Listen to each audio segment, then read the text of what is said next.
not to put the bacteria as a group into a kingdom. Now, here's the thing, you may see this word Monera, and that used to be the kingdom of the bacteria. And so they've taken this one kingdom, which we used to call the Monera, and they've made these two domains. And so we'll spend just a second talking about these. But, you know, the thing about the bacteria is that they're kind of running the show, y'all. To give you an idea, you know, here's an interesting fact. They're incredibly abundant. If you took a gram of dirt, say you went out to a farm and you got a gram of dirt, and a gram is about what's in an equal packet or a sugar packet, 40 billion bacteria in that 1 gram of dirt.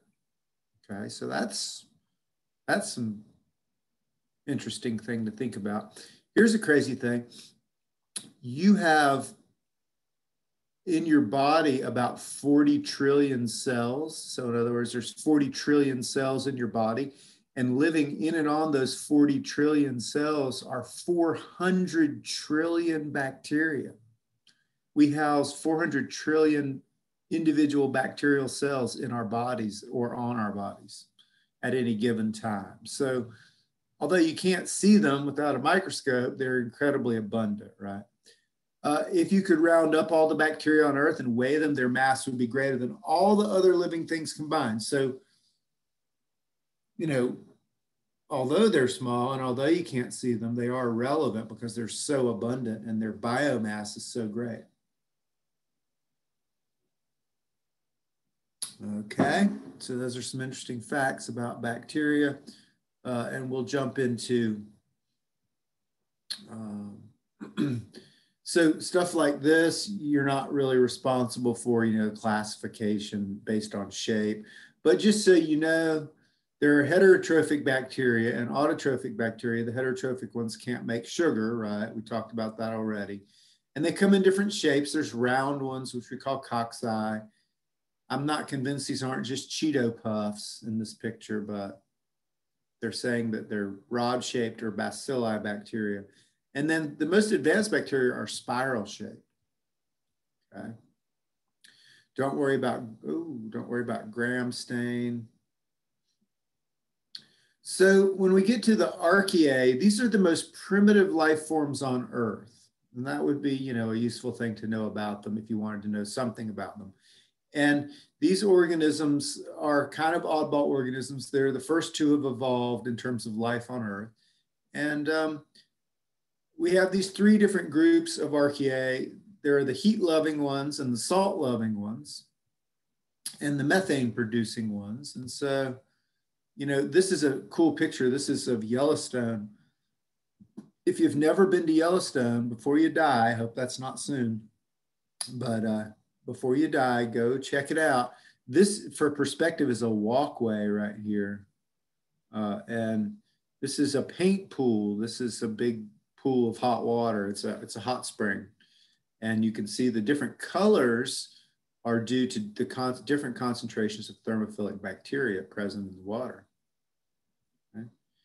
These are halophytes. These are salt-loving archaea. Archaea means old, by the way. They're the old bacteria. And this looks like sand or snow, but it's actually salt. And what they've done is they've flooded this little lagoon with seawater, and then they let the seawater evaporate and they harvest the salt. So halophytic bacteria can grow in very salty environments. And then the methanogens, this isn't real. I don't really think that that's coming out of his butt. It's just a funny picture. But we do produce methane, right? There are bacteria in our guts that make methane. And that methane is sometimes released, and it has an unpleasant odor, okay? So the methanogens produce methane as a byproduct of their metabolism. And a place you might find methanogens in high concentrations would be in old landfills. And you know, they actually harvest the methane now and use it for fuel. Okay. Don't worry about reproduction.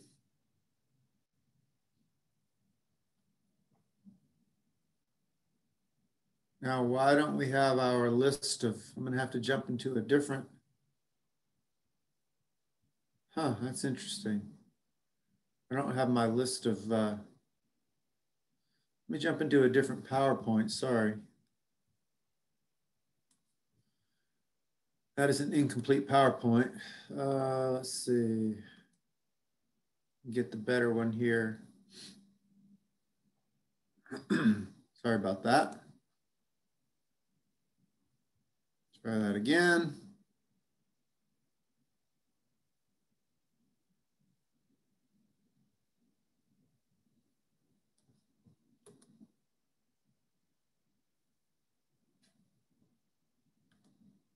See if this one is better. Yeah, okay. So, you know, what about human relevance of bacteria? Well, that should be blatantly obvious to you, right? Because they are pathogens. They can make you sick, right? And so here's the short list of bacterial pathogens. And you can see, you know, bacterial pneumonia, which we don't generally think about so much unless you are old or you have a loved one that's old. They would be the ones that would be most susceptible to bacterial pneumonia, but bacterial pneumonia kills lots of people. So there are bacteria that naturally occur in the lungs, but if you're immune compromised or old, these bacteria can proliferate and cause bacterial pneumonia, which many elderly people die from every year, right? We have STDs that are bacterial, like syphilis and gonorrhea. Now, prior to the advent of antibiotics, these things wreaked havoc on humans, particularly syphilis, which will kill you, can cause blindness. It attacks the nerve cells, and gonorrhea, which generally wouldn't kill you, but would just torture you for the duration of your life because there was no treatment for it. And with the advent of antibiotics, we've been able to treat these. However, I will tell you, there is now circulating strains of syphilis and gonorrhea that are mutant strains that no antibiotic will cure. And so now we're once again seeing suffering of people from these STDs. Okay. Anthrax, excuse me, and Legionnaire's disease.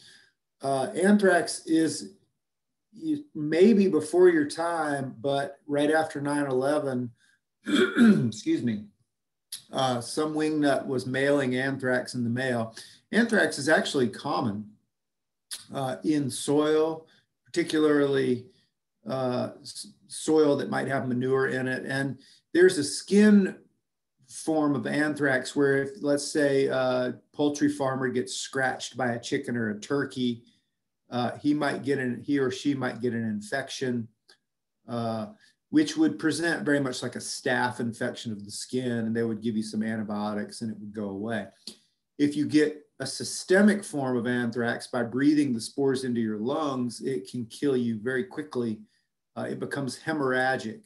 So several of these are hemorrhagic, including anthrax, Legionnaire's disease, and bubonic plague. By hemorrhagic, this means that it weakens the blood capillaries, the vessels of your blood, and the blood leaks out. And so, you know, they called the bubonic plague the Black Death because your body literally would become blackened from, it's the equivalent of kind of a giant bruise, okay? So anthrax, the systemic form that you would get from breathing in your lungs, is very rare in nature. But again, this wingnut figured out a way to kind of micronize the spores and was putting them in envelopes and mailing them to people. And several people died. Eventually it quit happening. I suspect that this individual may have accidentally poisoned him or herself. We always refer to this person as a him, or I do. It just seems like a male thing to do. I don't know. Forgive me for stereotyping the psychopath there. Legionnaire's disease is another one that crops up. It was originally discovered at a Legionnaire's convention and it killed a bunch of the people at the convention. And since then it comes and goes, seems to favor moist environments like air conditioning ducts and things like that. And it would be very similar to anthrax. It would become hemorrhagic. Tetanus, as you know, you get typically from, we often, they say like a rusty metal, but it doesn't have to be rusty. The rusty part is irrelevant.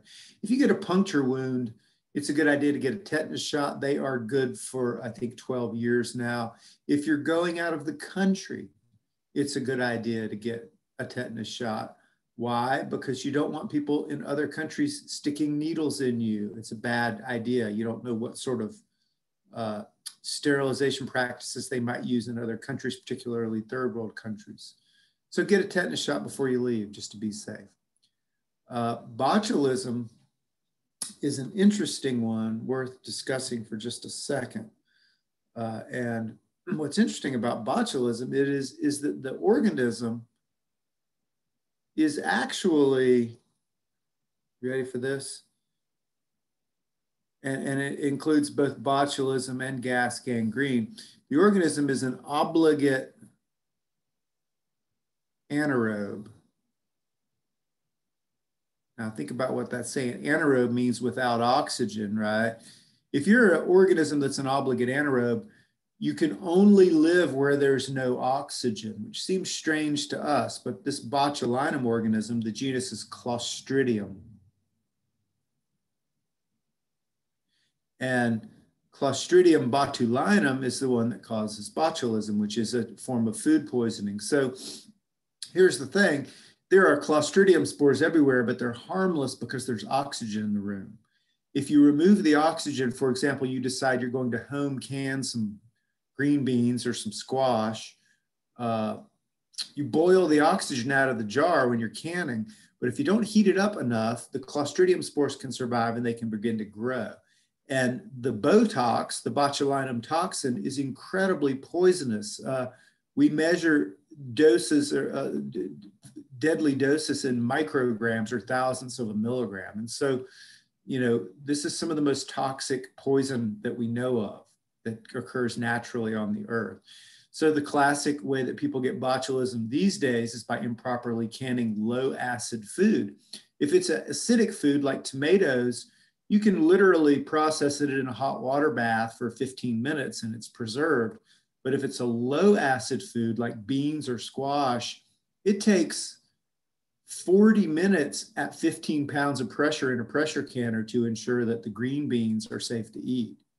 So you need to follow directions. And, the most recent case of botulism poisoning that I heard about was in a woman that poisoned her whole family. It was in North Carolina, making 3-bean salad out of some beans that she had canned. And, later when they all survived, but they got very sick. But later when they questioned her, she said she had used a canning recipe from the 1940s. And so you want to make sure you're using modern techniques and modern literature when you're canning.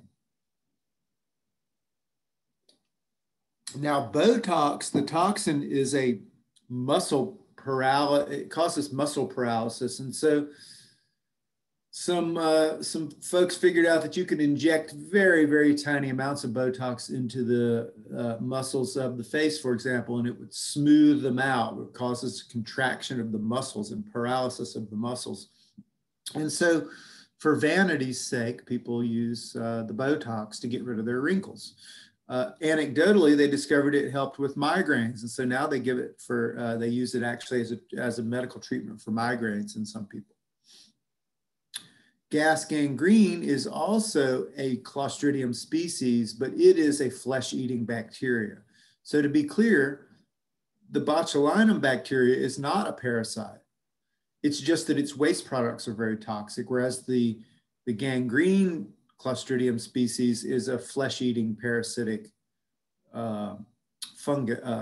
bacteria. And so, if you get a puncture wound or if you have poor circulation from, say, frostbite, then these gangrene bacteria can begin to grow. And the gas is actually carbon dioxide, which builds up underneath the skin as this organism ingests and consumes your cells. So it's not a good thing, right?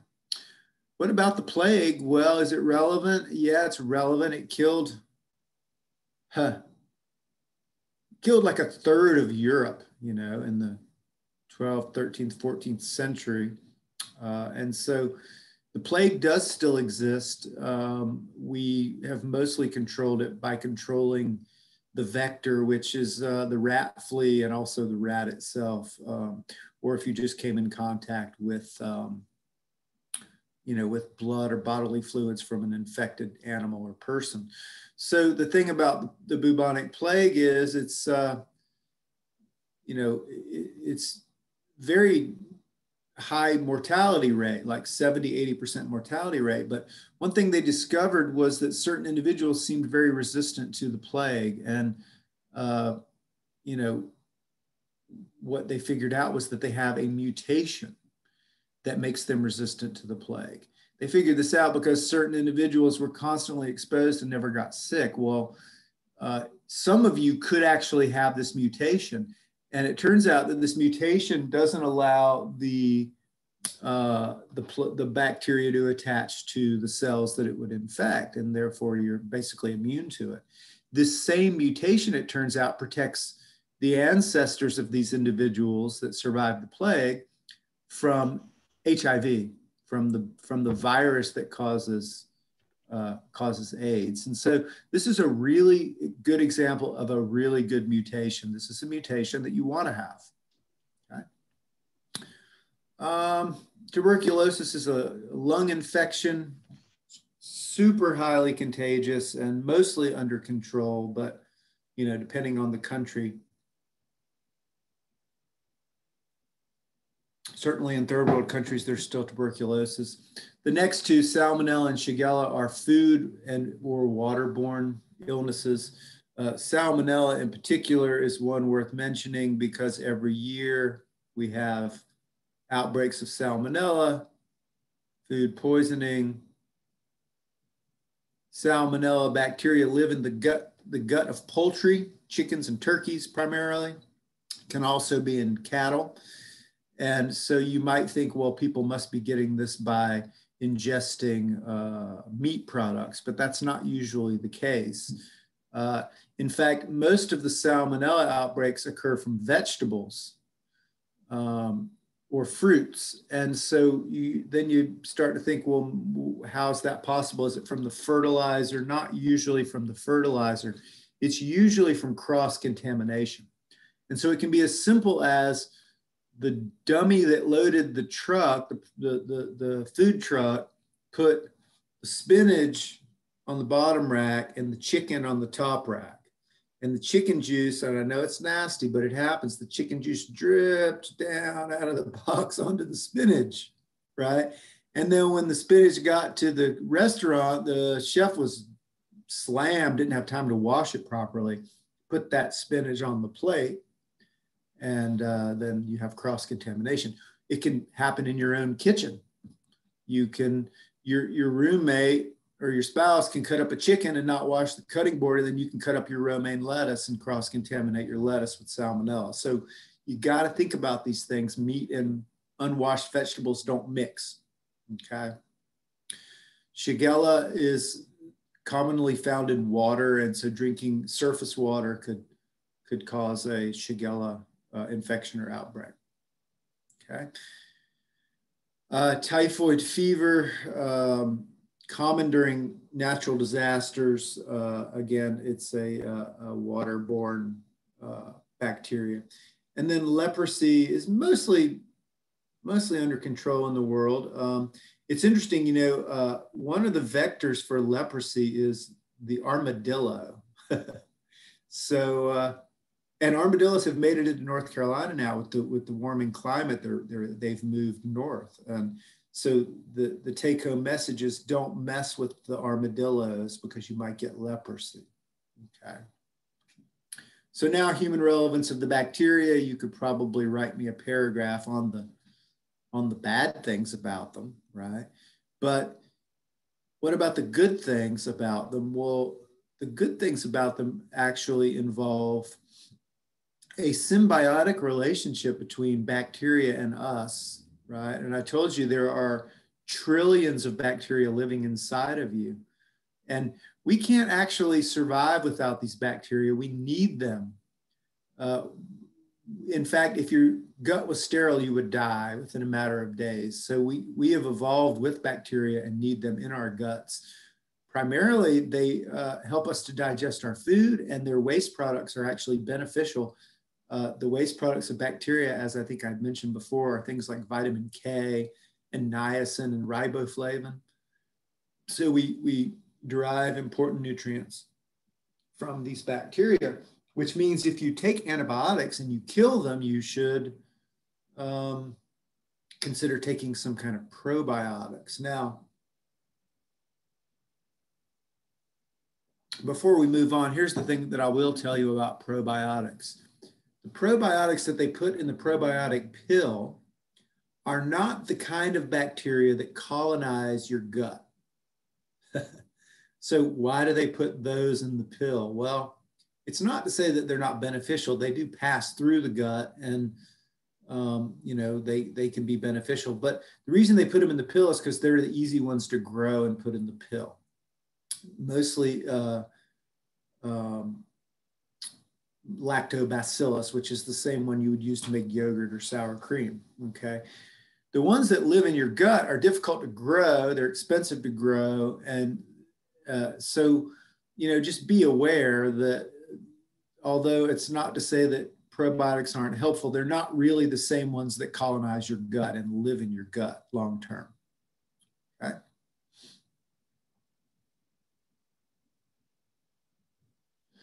Well, that was a lot to tell y'all about this stuff. We could go on for a lot longer if we wanted. So that's, you know, the major gist of the bacteria. As far as human relevance, well, you might want to know something about their global ecology. For example, along with the fungi, they produce 80% of the carbon dioxide that's liberated on Earth. Well, why is that relevant? Because carbon dioxide is a greenhouse gas, right? And there are some people that would say, well, it's not our fault. It's those darn bacteria and fungi, the decomposers of the planet, that are producing all the carbon dioxide. Well, our land use practices have a direct impact upon this number here, right? When you cut the trees down and pile them up in a pile, you create food for these organisms to decompose and make CO2. So as decomposers, they can be useful. But they can also be annoying, right? They rot your food, for example. And then sometimes we use bacteria systematically, right? You know, again, it's easy to harp on the negative when you're dealing with bacteria, but what about this stuff? Or this stuff? Yogurt, cheese, sour cream, salami, right? We talked about anaerobic respiration. We talked about fermentation, right? And so we use bacteria to ferment foods to preserve them, which seems kind of strange, but you systematically rot something to preserve it. And so these are lactic acid bacteria that do the work for us. Okay. All right. So that's good for bacteria. Now, I mean, you could take what I just told you, and heck, you could write me a paragraph, most likely. Okay. That's the goal, be able to write me a paragraph.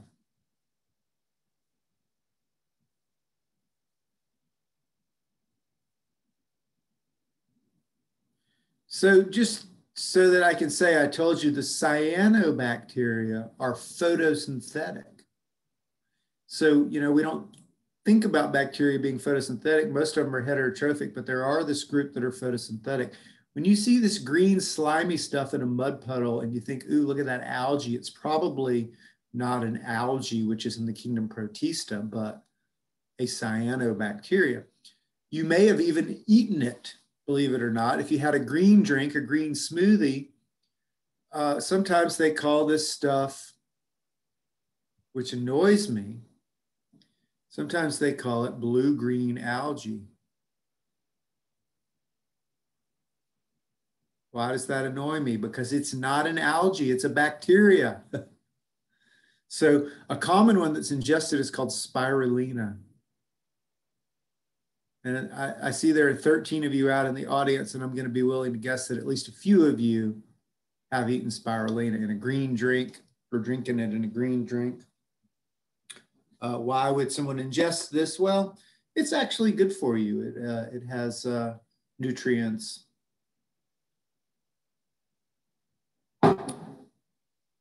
It has a lot of protein and it has a lot of antioxidants. So it's actually a healthy food. Okay. All right. That's the quick and dirty on the bacteria. Now we get to viruses. Oh my goodness. What a topic, huh? These are the little things that are wreaking havoc on society right now. So it seems appropriate. What is a virus? Well, first thing to tell you is that a virus is not living, right? It is not a living organism. And so the implications of it not being a living organism are, well, if it's not a living organism, what the heck is it? Well, you could think of it as an infectious particle, really. That's probably a good way to think of it. An infectious particle. What does the particle consist of? A little bit of genetic material. They're just saying nucleic acid because it can be DNA or RNA. Some viruses are RNA viruses and some are DNA viruses. HIV, for example, is an RNA or retrovirus. Influenza is a DNA virus. And then the capsid is really just a set of proteins. And then it'll often have these little arms or tails that are used to attach to its host. So why isn't a virus classified as living? Has no metabolism,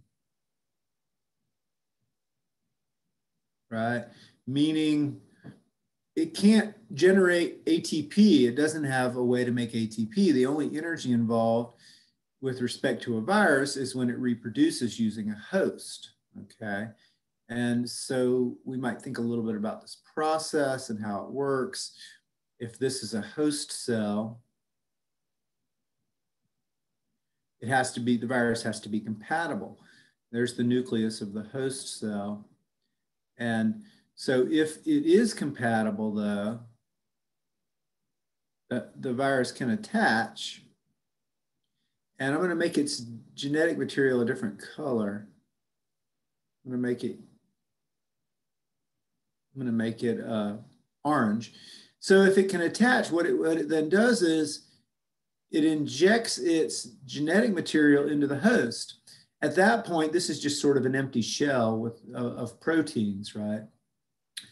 That little piece of DNA or RNA then goes into the nucleus of the host and becomes incorporated into one of the chromosomes of the host.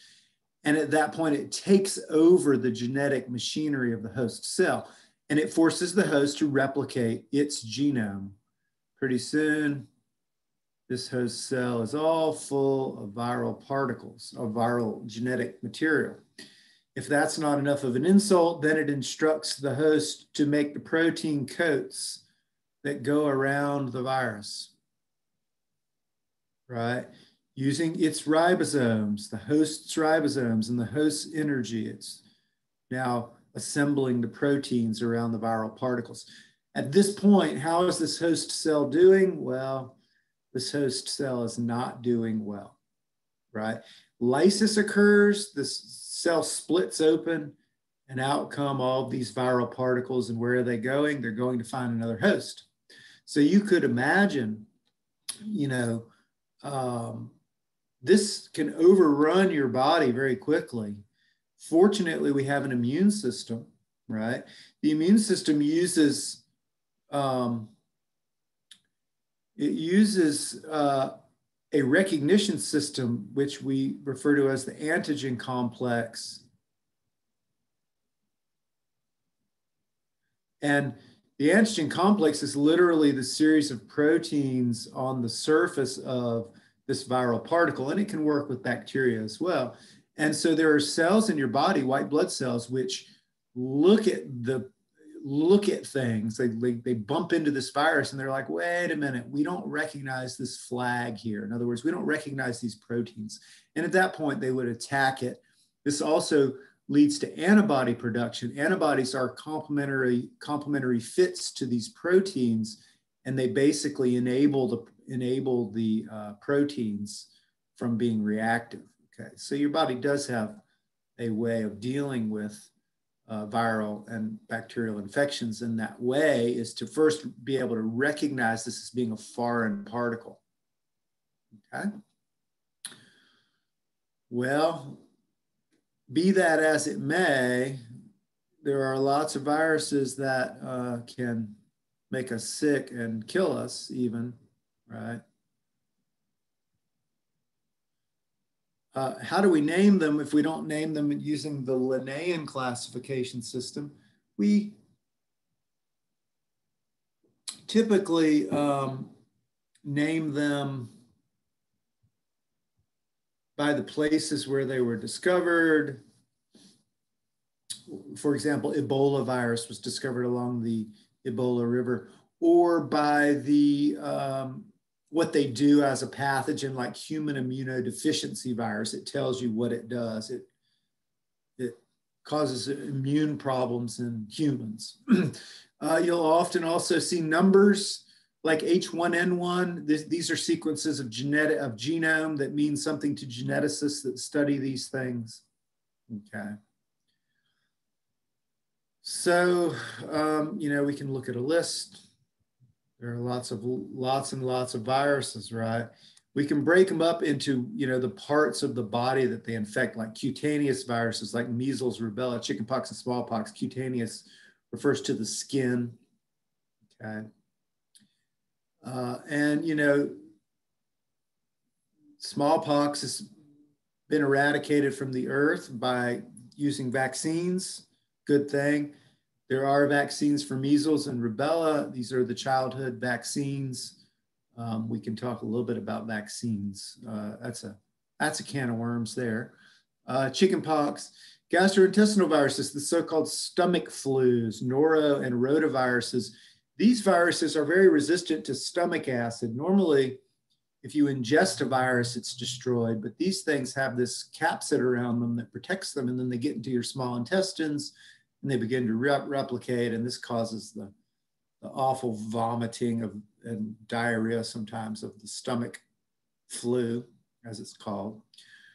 Respiratory influenza, common cold, SARS, and COVID-19. Oh Lord, I'm not gonna say too much about COVID-19 because you already know a lot about it.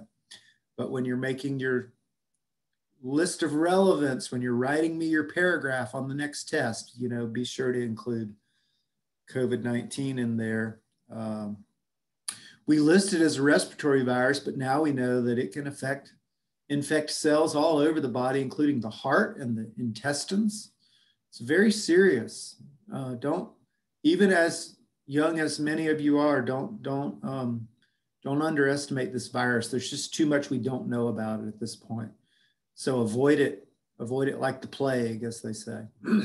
Hepatic virus, hepatitis, A, B, C, D, and E. Oh my goodness.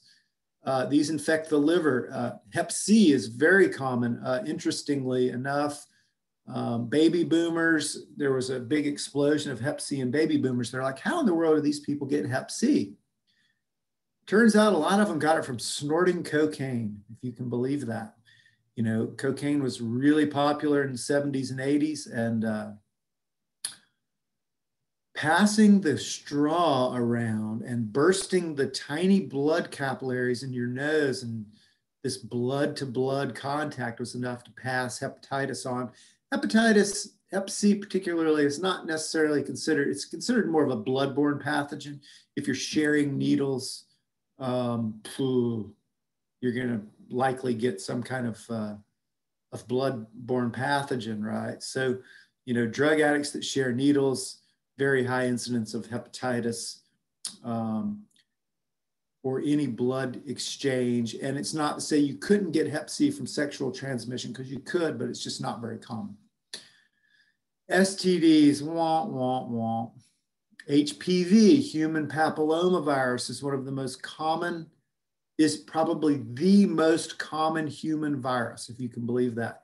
This virus causes warts, skin warts. It also causes, there are hundreds of strains, some of which cause genital warts, and unfortunately, some of which have been linked to cancer. So this is very important, y'all. And if you don't hear anything but this one thing today, let me tell you, HPV 16 and 18, these two strains, direct link to cervical cancer. And what does that mean? It means no woman that we know of has ever gotten cervical cancer without first being pre-exposed to one of these strains of human papillomavirus, okay? It is directly linked. So you get exposed, most people clear the virus, but a percentage of people get cancer from it. Men, you might think you're protected, but guess what? It also is linked to penis cancer, yeah, that's a thing. Anal cancer, that's a thing. And unfortunately, throat cancer. And these can, you know, penis cancer only obviously occurs in men, but anal and throat cancer can occur in men or women. Throat cancer from men giving oral sex to women that have HPV 16 or 18, and then getting an infection in their throat. Now, the thing is, for cervical cancer, they can screen for it. They can swab the cervix, do a pap smear, see the cancerous cells. There's no way to test men for throat cancer, right? So just be aware, you know, this is a real thing. And throat cancer is on the rise in men. And it's believed it's because of oral sex, oral sex with women, okay? So be aware, be aware. What about HSV? What is this? 1 and 2, herpes simplex virus 1 is oral herpes. Herpes simplex virus 2 is genital herpes. Wah, wah, wah. Well, guess what, y'all? Wah, wah, wah. They go back and forth. You can get oral herpes on your genitals. You can get genital herpes in your mouth. So what I'm here to tell you is if you have a cold sore in your mouth, don't be going down there on your sexual partner, or you can pass that oral herpes to their genitals and vice versa, okay? It's incredibly common. How common is it? 1 in 4 females test positive for genital herpes. 25% of all females, adult females, test positive for genital herpes. 1 in 6 men. So it's out there, it's common. It's not serious in the case that it doesn't kill you, right? But there's a stigma associated with it. There is now a blood test, and you would think, well, they should be screening people, but they're really not. In fact, your doctor will probably say, well, if you don't have any symptoms, don't worry about it. Now, why is that? It's because of the stigma associated with it, and because they've shown that even if you know via a blood test and you don't have any symptoms, you're probably not going to change your sexual practices. Now, what does this mean? We have a huge pool of infected people, 80% of which asymptomatic. Oops.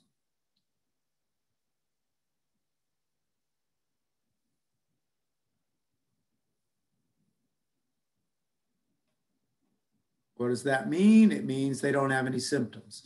So most people don't have any symptoms. And what that means is you can have genital herpes and have no clue.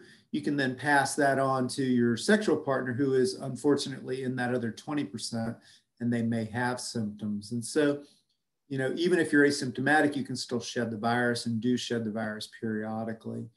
What can you do? Well, gosh, y'all, there's not really much you can do if you're sexually active. Use a condom. Condom's not a guarantee for herpes, but it certainly helps. It appears to help females more than males in terms of transmission. Obviously, abstinence, you're not going to get it if you abstain from sex. And then there's HIV, human immunodeficiency virus, which is very serious, obviously a very serious virus, which ultimately can cause AIDS. And we're going to talk a lot more about HIV here in just a second. We have about 5 minutes left, and we're going to spend that time talking about HIV. Neurological viruses like polio. Polio's been eradicated, 99.99% sure it's been eradicated. Rabies, don't mess with animals that are behaving erratically. Viral meningitis, you can get that from mosquitoes. West Nile virus, for example. So, you know, these neurological viruses are very serious. Hemorrhagic viruses like Ebola, dengue fever, and yellow fever, these are, dengue and yellow fever are transmitted by mosquitoes. Ebola by person-to-person contact. We could, you know, we could go on and on, y'all, with the viruses. Let's just spend the last 5 minutes thinking about HIV. It is a retrovirus, right? Meaning it's an RNA virus. Some facts about HIV, what's high risk?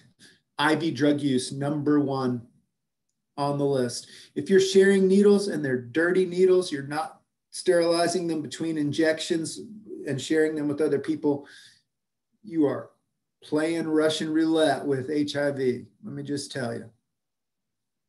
If you are having unprotected sex of any kind, but particularly anal sex, and that's just due to anatomy, and it doesn't matter if it's male to male anal sex or male to female anal sex, it's still high risk, okay? It is easier for a male to give HIV to a female than vice versa through vaginal sex. And this is just, again, because of anatomy and the fact that the vagina is a sponge and can absorb the virus more readily than the penis can.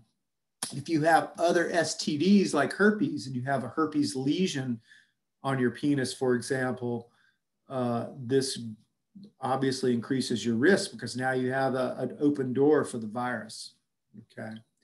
The government did a study on infection rates for HIV. 3 million individuals in the sample, huge sample size, 18 to 21 years old. I think they were half were male and half were female in the study. They all lived on the eastern seaboard between New York State and Virginia. They were all high school graduates, no arrests, and had never received anal sex. They filled out a questionnaire and they asked them, have you ever received anal sex? And if they said yes, they removed them from the study. If they'd been arrested, they removed them from the study. They're biasing their data from the beginning. And, you know, this was actually done by the US military. They were curious, you know, what's the infection rate among likely enrollees into the military? Here's what they found. 3% infection rate. That's very high, much higher than they expected. Statistical odds, if you have random sex with 30 different people, you've likely been exposed to HIV. If you have random sex with 15 different people, there's a 50-50 chance, okay? So what can you do? Well, if you're addicted to drugs, get treatment, don't share needles, sterilize needles, or use a needle exchange program. Do not engage in risky sexual behavior. The more partners you have and the more unprotected sex you have, the more likely you are to contract an STD. Abstinence or monogamy, abstinence, you know, it's just not an option for a lot of people. But there's this thing called monogamy where you can actually just have sex with one other person. And as long as they're monogamous, then you're not going to get an STD, assuming you're both clean. Get tested and test your partners. If you think you're going to have sex with somebody, march them down there to the health clinic and y'all both get tested. I know that seems dramatic, but it's important. Where did it come from? Most likely a mutated strain of primate immunodeficiency virus found in the African chimp. Agent of viral warfare, kind of ridiculous. It takes too long to kill you to be an agent of viral warfare. Spread across the globe by one man, Gaëtan Dugas.